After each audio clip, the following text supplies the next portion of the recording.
3, 2, 1, and we're back. And this is the new real estate agent 15-step 90-day success plan. And of course, you can use this plan whether you are a new real estate agent or not. Before we get to point number 1, Julie and I were just talking about something that she read online. That's the first sign that basically... Warning. Yeah, exactly. Yeah. Now, we're going to just address this head on, and we're not going to sugarcoat it. So get ready. I'm just going to shoot you guys between the eyes, and Julie's going to back it up with facts, as we always do on this podcast. There is not going to be a real estate crash. There's not going to be a precipitous drop in home values. There's not going to be anything that's going to resemble anything that even remotely resembles what happened back in 2007, 2008.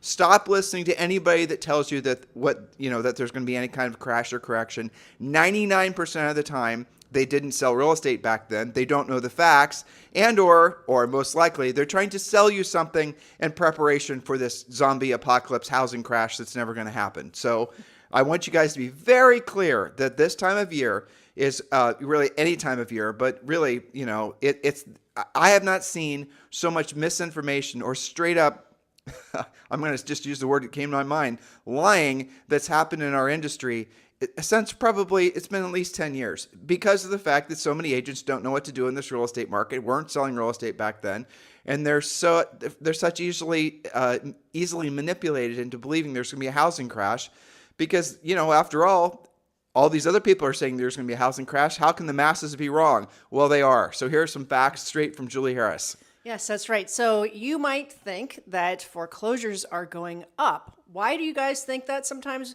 Well, because in the previous thing that you've heard about, probably not lived through, prices went up. It seemed like a big boom, and then there was a big bust. And that is the beginning and end of the thought process. Just because prices have been going up for a long time does not equal a housing crash. That is not a fact based on anything. Just because it happened back then does not mean it's happening back now. Why? And we've done very long form podcasts with many, many points, but the underlying facts are not even close to the same. Well, matter of fact, there's the fewest number of distressed real estate actual homes that there's been in how many long? 20 years? No, not 20, but like 15. Since they've recorded it. Okay. Well, and not only that. As a percent. Of total mortgages, right? It's less than 3%, right? Yes. Okay, so here's a couple of facts, since we're facting them off the top here. Only about 50% of people who own a home even have a mortgage. And I believe the number, and Julie and I didn't prepare for this. Like I said, this was just a conversation we're kind of looping you guys in on. I believe the number was a little bit less than 50%, like 43%, but it's something like that. Now, when we say that on this podcast, somebody always puts in the comments, I have a hard time believing that few people have mortgages. How? Why is it that you have a hard time believing that? A lot of people, basically, by the time they're like 45 or 50, have their home paid off. And it's also tracked. Yeah, exactly. Google it. Altos Research has fantastic facts. You can join them for your own local zip code and get your personal facts. That's the nice thing about, we call it GTS. Google that shit. So if you come across, if you're wanting to know something, that too. GTS that, and you're going to discover what the truth is. And what we just told you, again, I'm not sure if our numbers are right, but the essence of the point we're trying to make. It's between 40 and 50%. There you go. Okay. Now, that means the other 50% of the people that have mortgages, they have mortgages that are 3%, 3.2% or less. So a vast majority of the people with mortgages have essentially mortgages where their money's free. Now, what do I mean by that? Because the homes, and this is the last point, and this is the big one, and I'll leave it up to Julie to make this point, the amount of appreciation rate or inflation. Mm-hmm. But with the inflation rate on real estate being somewhere between 6, 7, or 8% year over year, and that's going to continue. That trend's going to continue for a long period of time for all kinds of reasons, but it really comes down to demand, right? But what you're looking at is you're looking at homes that are going to increase in value at a greater amount in actual real dollars than the cost of owning that home. So if someone bought a $400,000 house and they put down, $50,000, and they have a $350,000 mortgage, and the mortgage is based on a 3% finance rate, I can't even do the math in my head. It's like $1,300 or $1,400 depending on property taxes per month. Well, that same home is going to appreciate this year. So you're looking at probably their all-in expense being less than $20,000. If that home inflated or appreciated by 6%, in the last 12 months. That same $400,000 home now 6 times 4. Guys, get it? So someone's actually living in their house for free because the house is actually inflating faster than what they're spending on. What they're spending on that. That is not normal unless you're in a house a super duper long time, like decades. Then that kind of thing will play out because of the inflation. But with interest rates and so many people locked into lower interest rates, a lot of people have won the real estate lottery. Now, that's not to mean that they're going to stay in those homes forever, because a lot of those people are going to have to put those homes for sale for natural, normal reasons that sellers have always historically put their homes for sale. Too big, too small, can't afford it, moving, relocating. And here's the real bugaboo. Here's the thing that all these real estate doomsdayers don't want you to really take into consideration. We talked about the amount of equity. We talked about the average mortgage interest rate, but the amount of inflation or appreciation in homes in the last 24 to 36 months has been up to 40% in some markets like Boise, but on average, right about 28% since 2020. So if you bought a house back in 2020, you can just add 28% and you have at least that much equity. The average equity for people who still owe something on their homes, people with mortgages, is over $100,000. That's the average. Now, are there cases where perhaps maybe you bought in the last half of last year and you were in a bidding war and you had to go over list price and you didn't have a really big down payment and maybe you got relocated and you have not very much equity? Yes, that's true, but it's still highly unlikely that you would get to the point where you're actually upside down. What she's saying is if you bought when interest rates were higher and you haven't stayed in the house long enough and you put money down, if you had to be forced to sell the property now, you might actually have to lose some of the equity. But here's the solution for that. Stay in the house another year or 18 months, or rent the house for another year or 18 months. And then the inflation rate is going to basically make you more than right on your mortgage and more than right on your equity situation. Well, so are there random I call them one-off foreclosures and short sales? Very, very occasionally, like 1 to 2%. I don't know why anybody would go after 1 to 2% of the market. What you're seeing randomly, and I mean very randomly, and this example that I was reading online was in Las Vegas. But even the distressed real estate is still selling for retail, basically. It is still selling for retail. So that is, and I'm glad you brought that up, because that is a huge difference between this time versus last time, because last time it was the phrase catch a falling knife. Prices were falling virtually by the hour, and equity was disappearing. And Julie and I were buying houses then. We were buying houses. I remember going on auction.com and putting in bids on properties that we ended up buying, a lot of them in Las Vegas, and still own them. And I remember the auction gal called back and was like, "What the hell? You want to buy real estate?" I mean, do you remember that? I do. Yeah. She's like, "Are you sure? Are you sure? Like, do you know this is the process?" And I'm like, "Yeah, okay." And then when you're buying through like auction.com, you have to pay their commission basically. And she goes, "Well, you know this is going to cost you an additional whatever." And I'm like, "Okay, that's fine. Let's do it." It's fine. And those properties now are worth 3x what we paid for them. That's right. Totally different scenario. Prices will continue to go up. Now, will they go up, 20% a year? That was extremely unusual. I know some of you think that that was normal because for you that has been normal, but it's not actually normal. On average, it's 5 or 6% over the past probably 10 to 15 years. And beyond that, it gets down to about 3 to 5%, depending on, where you live and how far back in time you're going. But it's still increasing. Okay, so here's the thing. And we'll get off this topic in a second and onto our 15-step 90-day success plan. Just because somebody is losing a little bit of their down payment and only walking away with 20 grand instead of 30 grand, that's not a short sale. A short sale is when they owe more than the property is actually selling for.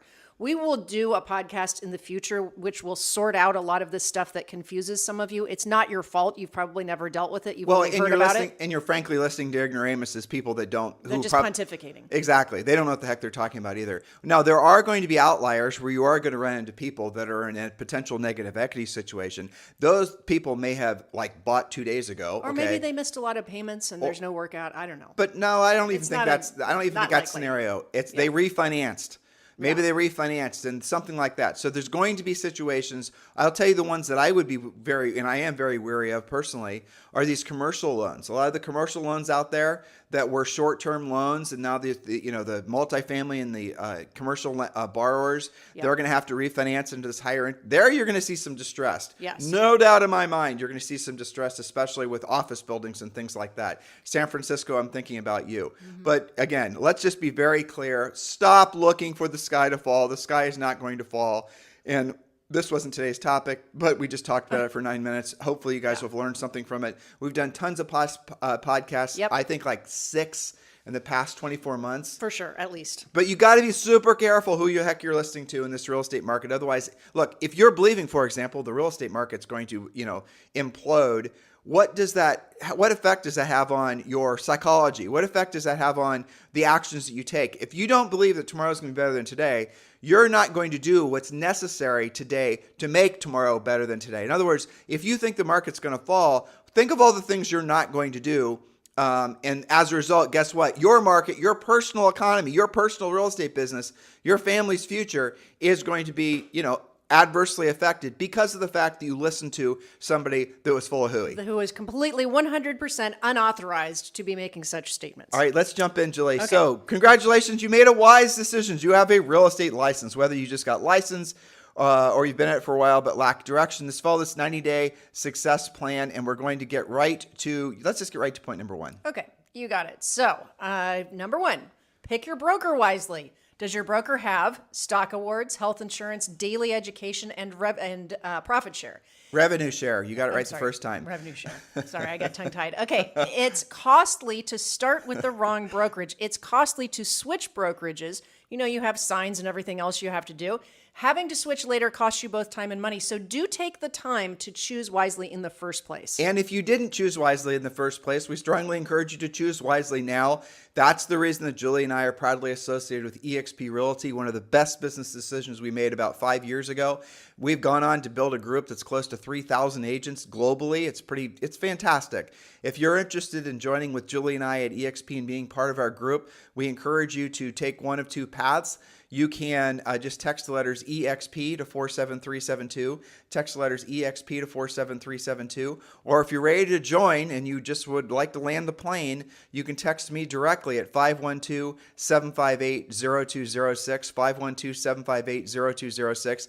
I'll answer any of your lingering last-minute questions. But in the meantime, for those of you who are just getting ready to get started and you're thinking about EXP, just text the letters EXP to 47372. Remember, when texting message and data rates may apply. Point number 2. Point number 2, commit to earning while you learn and be learning all the time. You don't have to be perfect to be productive. You must take action from day one in order to build your skills quickly. And by the way, the best people to role play with are the actual prospects with actual homes to sell. Getting ready to get started has to end today. So that's really incredibly important, because a lot of you guys are going to make that mistake thinking that you got to get your CRM together, thinking you have to get your plan together, thinking you have to get your marketing and branding together. Perfect the skill, Perfect or scripts, right? You're going to have to role play and have all this Mickey Mouse. I don't know where that comes from in your head, but I assure you that the best people to learn on are going to be the buyers and sellers, and that's going to cause you all kinds of psychological angst, which magically will force you to become really, really good, really, really fast, because losing sucks, and you won't want to have that experience too many times, and you'll learn quicker. Hey, Julie and I sold in our early 20s over 100 homes our first full year in real estate. Trust me when I tell you, to sell those 100, we probably had to fail 500 times, but we learned. That's right. I do have that conversation even with really experienced agents when they are learning something new, right? Like going after expireds or probate or something that's out of their current wheelhouse. And they want to just drill down and study it and become an expert at it before they make the first phone call, right? So you have to be careful with that. Get into action now. You don't have to be perfect at it. Number 3, create your sphere of influence and expand it daily. All of last week's podcasts were about that. These are the people who you already know, your center of influence. Use your smartphone contacts to create a database. Talk about real estate all the time with everyone. And again, podcasts on this. Learn the Ford, F-O-R-D, memory jogger, internalize it, and use it all the time. Yesterday's show was all about that very topic, so make sure you go back and listen to that. Yes. Or was it the past series we did? You have no excuse but to be not Right. just creating your database, your past clients, your center of influence, but also doing something about it. Go back, 3 days? 3 days in a row. And 3 days in a row. We did a 3-part series on that. Now remember, guys, this is just real estate training. This is not real estate coaching. We only have you for roughly 30 minutes a day. If you want real estate coaching, you're going to have to take the next natural step and become a Premier Coaching member. We made it very easy for you. First of all the notes that Julie and I are reading to you guys right now are below. Just open up the notes, open up more. If it's on YouTube, just show description, whatever. And you're going to see all the notes as we read them are right there in front of you. But also you're going to see a link to join Premier Coaching. Premier Coaching is, as I said, is the next natural step for all of you in your real estate careers, or certainly if you're just getting started. Premier Coaching is free for the first 30 days. You're going to love it. There's so much abundance there waiting for you, including a daily semi-private coaching call. Scroll down, click the link, join Premier Coaching. And also there's another link there to join or to start the conversation with us about eXp Realty. Point number 4. Point number 4, understand what makes you money in real estate and spend 90% of your time in those activities. Longtime listeners, this should sound familiar, but are you living this?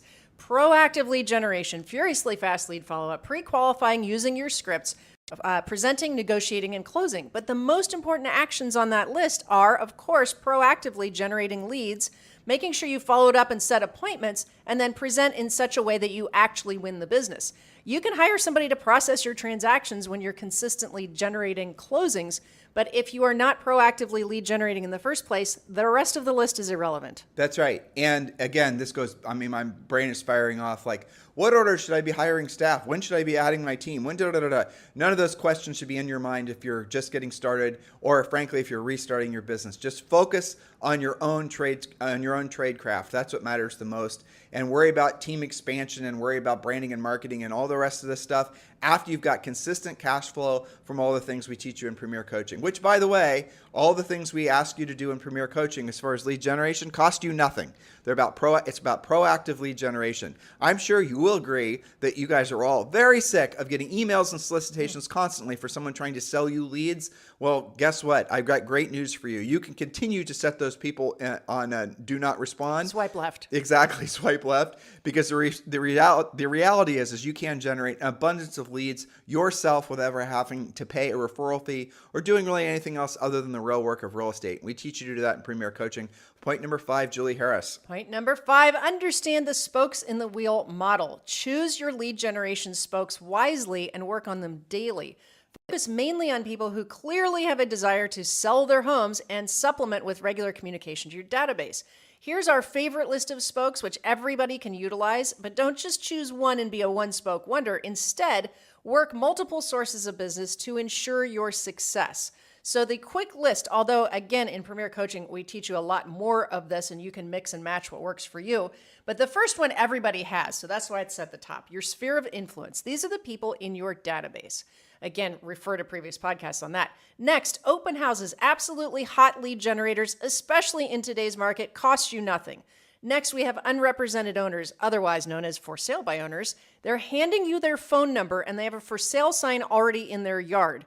You should be speaking with 100% of them in your market. Expireds, older expireds, withdrawns, and temporarily off the market listings. Not only are they willing to need to sell, some of them have to sell, but they also have demonstrated they are willing to list. Next is door knocking, especially for your buyers with specific needs. New build salespeople who can refer you to prospects who have to sell their existing homes. Do all of the above, not just some or one of the above, and don't just dabble in these lead sources. Get really great at them. Point number 6. I know we're going fast, but you guys have the notes if you just scroll down. So point number 6, commit to profitability. Don't blow your money on the 3 worst Bs: buying buyer leads, building your brand, or building a team. You don't need to actually do any of those things to be successful or profitable. I know that is completely against everything that everyone else is saying, but the reality of it is that they're trying to sell you into buying buyer leads, sell you into building your brand, and sell you into building a team. Their businesses are predicated on you believing that those things are necessary. And I'm here to tell you, and as is Julie, frankly, all the top real estate agents in the United States that we've ever personally coached, you can have a fabulously, amazingly profitable real estate practice if you just focus primarily on listings And then, frankly, if you never even spend any time or money on the other activities, you'll be right as rain. There is example after example after example. You guys believing, especially the younger, frankly, those of you who've grown up on social media, believing that you have to be famous in order to be successful is absolutely incorrect. When you get older, you will, and if you are older now, I want you to ask yourself this question. If you're 20 and you're listening, here's the question. If you have to choose between being rich and being famous, you cannot have both. Rich or famous, financially free or famous, which will you choose? And then I'm going to ask you that the 40-year-olds and the 50-year-olds and the 60-year-olds, the same question.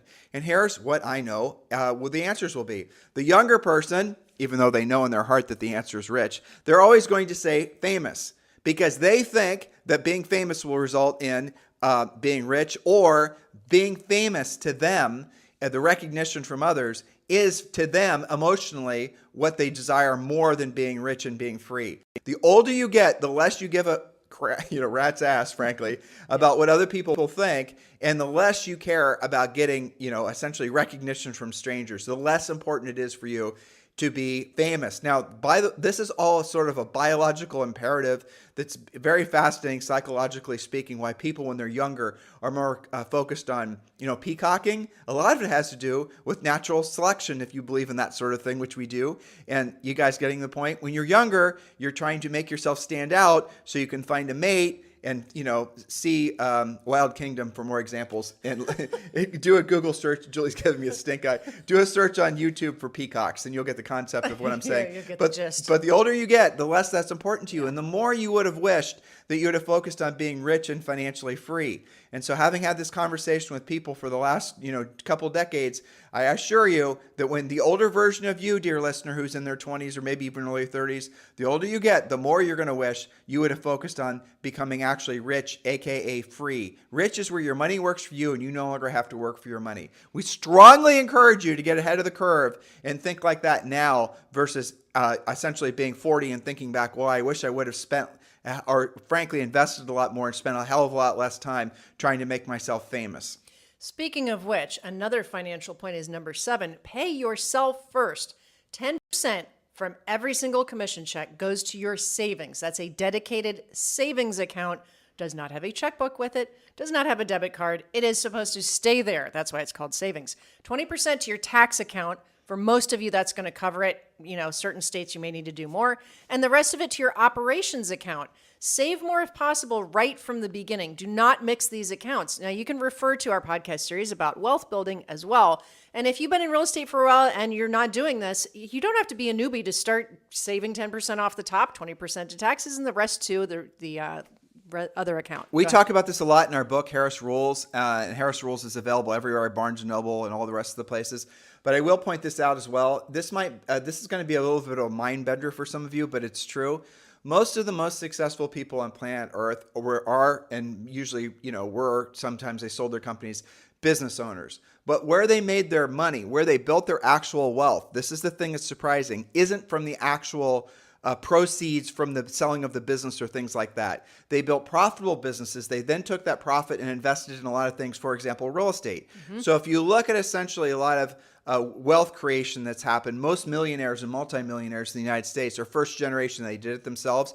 So it might be, say, for example, a real estate broker. The real estate brokering did not make that person rich. It's the profits that they made from the brokering that they then put into real estate that made them rich. You guys get it? Your vehicle for wealth creation is your real estate business. That should be ultimately an ATM machine. With that money that you pull out of your ATM machine, then you invest that. And over time, the investments you make are going to be what truly makes you wealthy, not your real estate brokerage or your real estate team. That's an interesting concept, but it applies to virtually every entrepreneur that I've ever, and Julie and I have ever met. And even, think of it this way, when you see people that sell their business or sell their businesses, what do? They put it in, they become investors basically, and they put a lot of it in real estate, some other things like that. And that's where they might go from, I sold my business for $5 million, but then when I took the proceeds from that business and I invested in this, that, and the other, now I have a net worth of, significantly more. You guys get the concept here? See your business for what it is.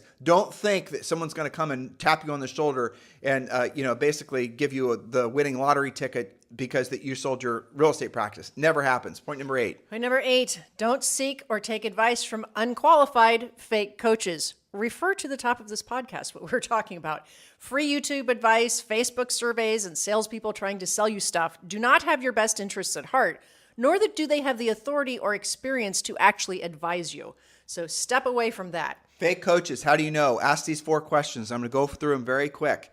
Number 1, Mr. Fake Coach or Mr. Coach, who I'm trying to determine if they're fake or not. Have you sold real estate before? If not, fake coach, stop right there. Question number 2, if they've sold real estate, did you actually sell 100 homes in 1 year? If they did sell 100 homes in 1 year, that's okay, we're on the right path. Ask the 3rd question.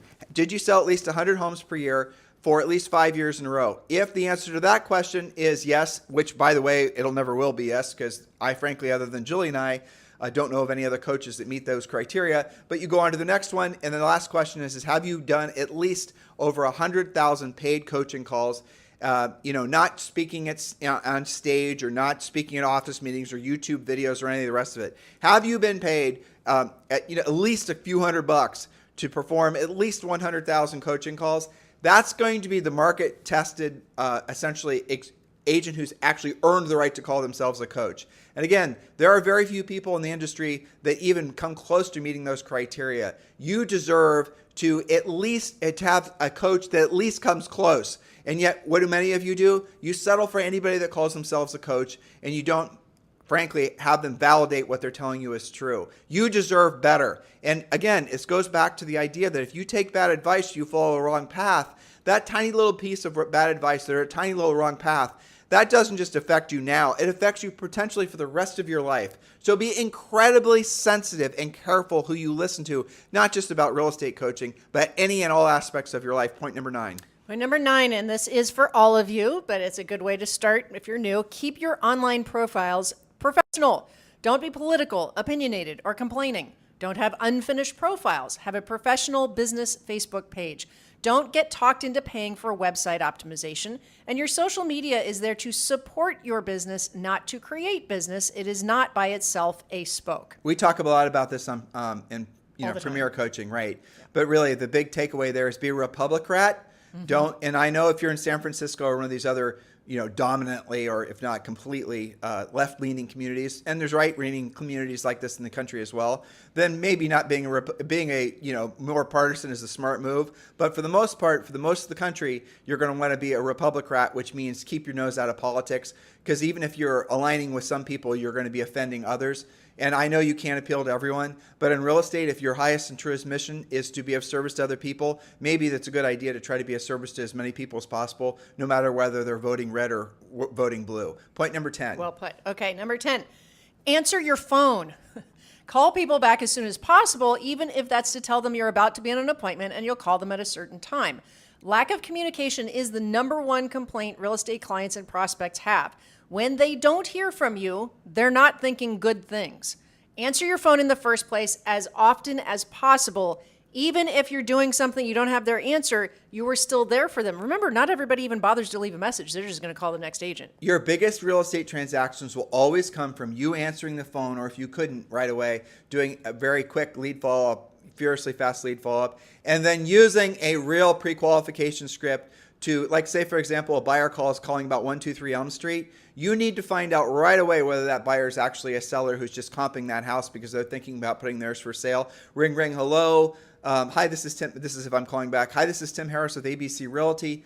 I noticed you just called about 123 Elm Street. I was just calling back to see if you have any questions as a courtesy. And the seller's going to, or the buyer's going to say, well, I'm just calling to see what the current price on that property is, or is it still available? Let me check to make sure it's still available and see what the current price is and see if anything's changed on the listing. Oh, by the way, which home in the neighborhood are you thinking about selling? Right? Now, that's not the whole script, but I'm exposing our stance with doing pre-qualifying to you, so you understand that you need to lead with the most important questions, because then you're going to start generating a hell of a lot more listings. I was just, there are example after example after example, and Julie and I are going to start doing interviews from some of our coaching clients so you can hear from agents' mouths exactly what they're experiencing by following our Harris rules in essence. And you'll discover that what we're telling you, aside from being practical and tactical, also puts you in a very strategic position to quickly dominate your marketplace. Not because you have more branding, not because you bought more leads, not because you have billboards, but because you're actually doing the real work of real estate. Point number 11. Point number 11, don't negotiate over text messages. Text is subject to misinterpretation.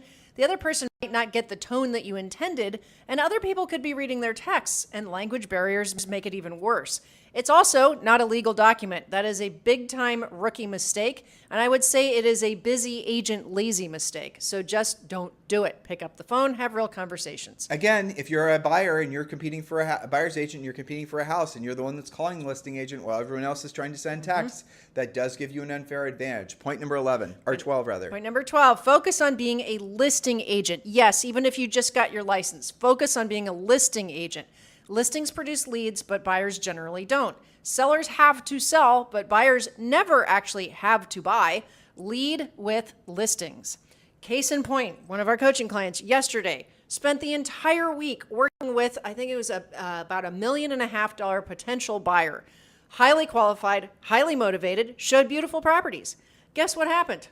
They just decided not to buy. Well, why? Because when they originally got pre-approved, the payment was different when they asked for this letter, and they decided to just wait it out. Now let's talk about the other things that are hiding in the shadows of what she just said. That buyer's agent, that agent who was working with that buyer, because in their minds they had $40,000 to $50,000 in commission dancing around their head, probably was doing crappy lead follow-up, probably wasn't generating new leads, probably wasn't doing a lot of the other proactive lead generation things that we teach them to do, because they thought they had a home run with that buyer where they were going to make 40 to 50 grand. That is ultimately the fallacy of essentially trying to build a buyer's-based business, because the buyers can change their minds. And all of you who are experiencing high levels of frustration in real estate right now, you got to ask yourself, where is it coming from? It's coming from these flibberty-gibbety buyers, and they're going to become more fragile as the markets, continues to fluctuate. People hate anything that remotely resembles change, and change is what we're going through right now in the economy. Now, Julie said something.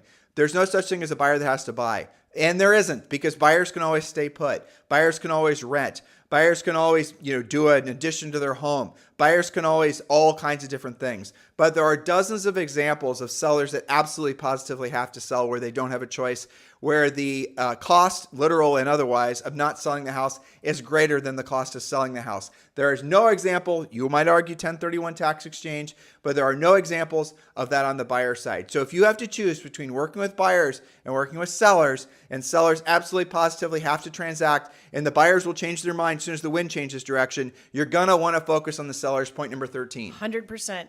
Number 13, always say, yes, it would be my pleasure to help you with that. Then get help if you need it. You can only build your skills by earning while you learn, so don't say no to opportunities when you can say yes.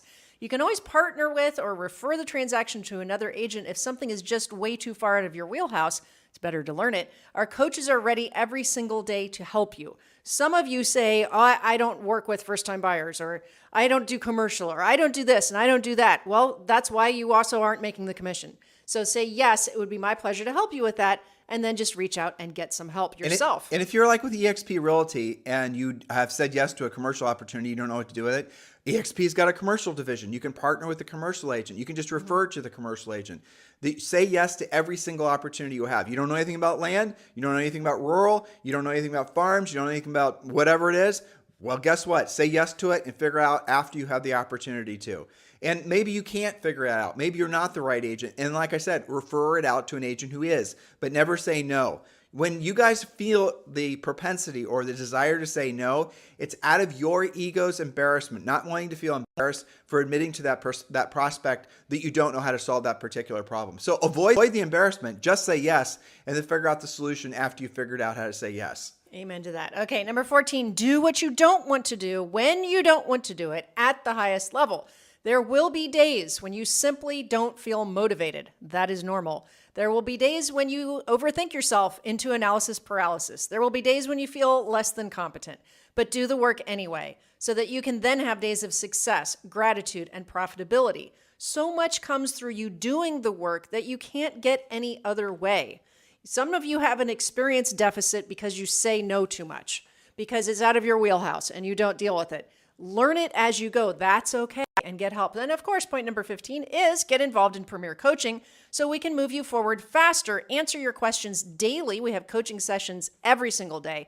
And of course, hold you accountable. Script, skills, pre-listing package, listing presentation, buyer presentation, and many more things will help you to build confidence, earn money immediately, and shorten that learning curve. Guys, this is your market if you choose for it to be. Or if you want to hide out and wait for the clouds to clear, if you're seeing clouds, that is, because frankly, all of our top coaching clients, they're not seeing clouds, they're seeing opportunity. But if you're not feeling optimistic and excited about tomorrow, next year, the year after that, you've got to start by being super honest with yourself that you are probably essentially saturating yourself with people, with experiences, with environments that are reinforcing the fact that this isn't the greatest opportunity of your life. It right now isn't going to be the start of the greatest period of your life, right? In other words, you're allowing yourself to be influenced by people, places, experiences, maybe your brokerage environment, which is not conducive for you to, frankly, make this your market because of this market. You are allowing your potential to be eroded by the people you listen to, by the posts on Facebook that you read, by the videos on YouTube, by the news channels. Go media free urgently. And that would be the last thing I will suggest is point number 16, a bonus point.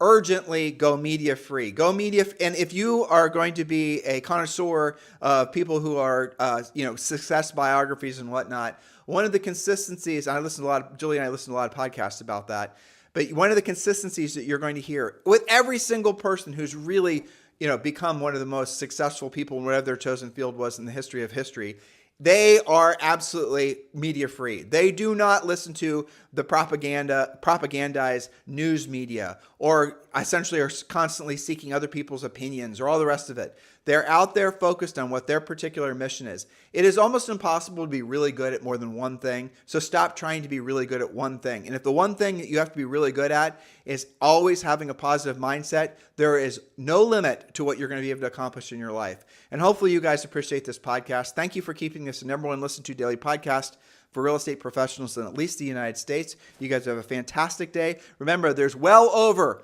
2,000 past podcasts you guys can be listening to. So make sure if you feel like binging on past podcasts, as some of you do, they're there waiting for you. Have a fantastic day. We'll talk with you on the show tomorrow.